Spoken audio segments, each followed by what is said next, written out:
So we're here in beautiful sunny Spain, in Cenicientos, which is about an hour southeast of Madrid. And today we're going to be walked up partridge shooting.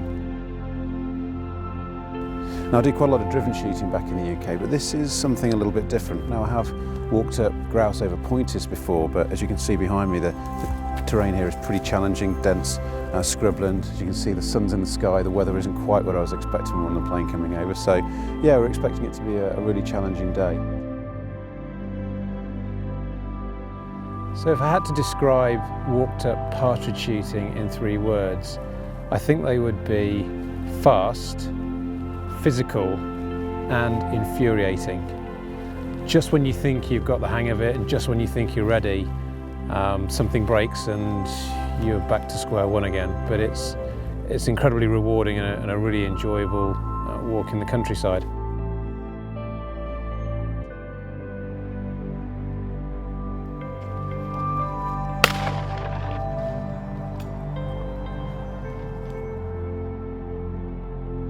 The kind of dog we use him for walked up are mixed, but they need to be more rough, more strong, physically and head, because you have spikes, stones, hilly. It's quite tough job for them, for you to find the birds. So I might say we have a mixed here between lab, German shorthair, and springers maybe. And that mix, you have to find the ones that point. There's only a few. So that's what we use to do it.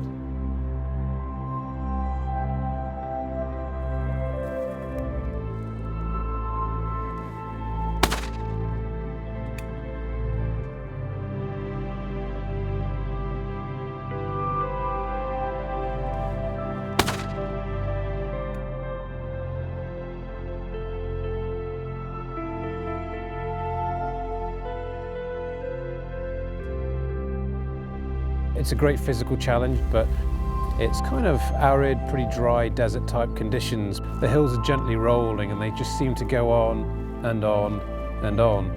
And while you're not making too much in terms of altitude gain, as soon as you finish going up, you're going down again, and then up, and then down again. And if you're not careful, it can really sap your strength.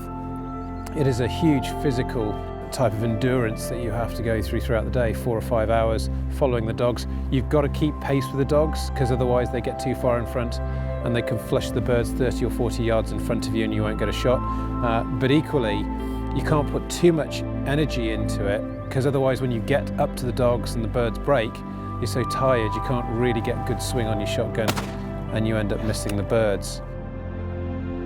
I would say the main interest in here, the way the birds behave, is the terrain, the cover. It's not a typical cover. You never know where is going to be the bird. And it's something you cannot really control. You can feed them where you want them, you can be there, but they will always go where they want to be. But the experience of the day hasn't just been about shooting. You know, the journey to get here has also been fantastic. We've gone to some beautiful villages, some ancient cities, we've seen some phenomenal architecture and even visited some artisan stores. I bought myself a walking stick earlier on. So it's not just about the shooting here and the camaraderie. There's a huge amount of history and culture that you can enjoy when you come shooting in Spain. I feel as if I'm very welcome here and very much at home, even though it's only my 2nd time here and the guys I'm shooting with today, I've only just met them. It does remind me very much of the camaraderie and of the community spirit you have when shooting back in the UK. If you're a regular shot, you are always welcomed with open arms on pretty much every estate you go to, and here really is no different. So how do I feel now that the day's out of the way? Well, tired, elated and privileged that I've had the opportunity to hunt in such phenomenal surroundings and follow in the footsteps of kings and queens that have hunted here before me.